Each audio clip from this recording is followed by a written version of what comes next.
what is cupping? Well, I'm going to answer that for you today. I got to admit, when I first learned about cupping, I thought, this is a bunch of bunk, and who's going to put a bunch of suction cups on you, and is that really going to help?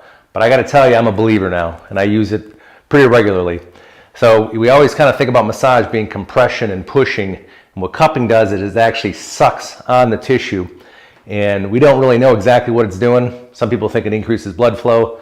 Some people think it sucks out, kind of waste, that kind of thing. And other people think it kind of pulls on the fascia and helps mobilize it, or helps pull on any kind of scar tissue and help mobilize it that way. And those last two things to me is what makes the most sense. And so I'm going to show you today how this works, and this is something you can do on your own. It's really simple. But here's kind of what a standard cupping set looks like.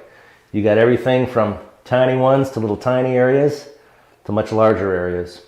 So this might be something that you put on the big muscles of the back, or the thigh, or the glutes, or the hamstrings. And these are some that are going to be much smaller. So let me just show, I'm going to use my forearm as an example of how you do this. So come on in there if you can get a little better view here. So the first thing you got to do is you need some sort of lubricant, whether you do baby oil or some lotion here. Put that on there, and then we're going to put, then you squeeze it, and then you let it get that tissue in there, okay? And you're going to squeeze it. Move this up a little bit, squeeze it, and the harder you squeeze it, the more it's going to get in there. So this one I didn't do too much, and this one you can see how much is in there. Now you can just let it sit there, or the other thing you can do is you can slide this along whatever area is bothering you. And you can see that it's pulling that tissue up into that cup. And I'm getting a fair amount of suction on there, and I can feel it pulling on my fascia. So here I'm going to slide it up, I'm going to slide it down, and it's really pulling. I mean, it's pulling on that fascia, and I can feel it.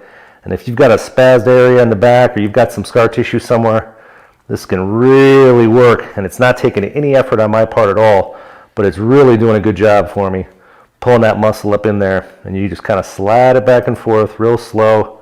You can see that tissue getting sucked up in there.